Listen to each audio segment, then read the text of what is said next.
నామములో మీకు వందనాలు తెలియపరుస్తూ ఉన్నాను. ఈ దినము కొరకు దేవుడు సిద్ధపరిచిన వాగ్దానాన్ని మనం స్వాధీనపరచుకుందాం. పరిశుద్ధ గ్రంథంలో నుండి యాకోబు రాసిన పత్రిక 1వ అధ్యాయము 12వ వచనం ద్వారా దేవుడు మీ కుటుంబాన్ని దర్శిస్తూ ఉన్నారు. యాకోబు రాసిన పత్రిక 1వ అధ్యాయము 12వ వచనం. శోధన సహించువాడు ధన్యుడు, అతడు శోధనకు నిలిచిన వాడై ప్రభు తన్ను ప్రేమించే వారికి వాగ్దానం చేసిన జీవ కిరీటమును పొందును.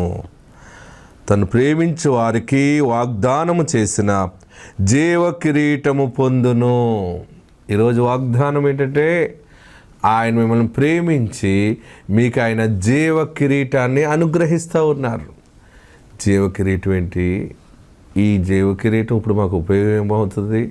ఉద్యోగం లేదని నేను బాధపడుతున్నాను, పెళ్ళి అవ్వలేదని నేను బాధపడుతుంటే జీవ కిరీటాలు ఏంటి, అవి ఏంటి అని అనుకుంటున్నారా? ఈ ఓడ్ ఏంటంటే, ఈ వాగ్దానం ఏంటంటే, నీ బ్రతుకులో దేవుడు ఒక ఆశీర్వాదకరమైనటువంటి స్థితిని అది ఎల్లప్పుడూ జీవముగా ఉండేలాగా ఉంచుతున్నాడు అనమాట. అంటే ఇప్పుడు ఆయన ఇచ్చే ఆశీర్వాదంతో కూడిన జాబ్ అయినా, వ్యాపారమైనా, అది వివాహమైనా, శుభకార్యమైనా, వ్యవసాయమైనా, ఏదైనా ఇంతవరకు కొన్ని సమయాల్లో బాగుండి కొన్ని సమయాల్లో పడిపోవటం, అంటే జీవం కలిగి జీవం లేకపోవటం చూసేవేమో, కానీ ఇక మీదట ప్రతి ఆశీర్వాదము జీవము కలిగి ఉండటం నువ్వు చూస్తావు. ప్రతి దీవెనలో జీవం చూస్తావు.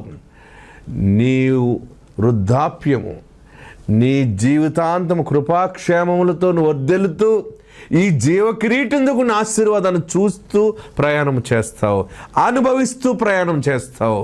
దేవుడు నీకు ఇచ్చిన గొప్ప వాగ్దానము, ఆయన నీకు జీవ కిరీటాన్ని అనుగ్రహిస్తున్నాడు. ఈ జీవ కిరీటం కలిగి ఉన్నవారు భూలోకములో నెమ్మదిగా బ్రతుకుతారు, పరలోకములో దేవుని సాక్షిగా ఆయనను స్తుతించువారు.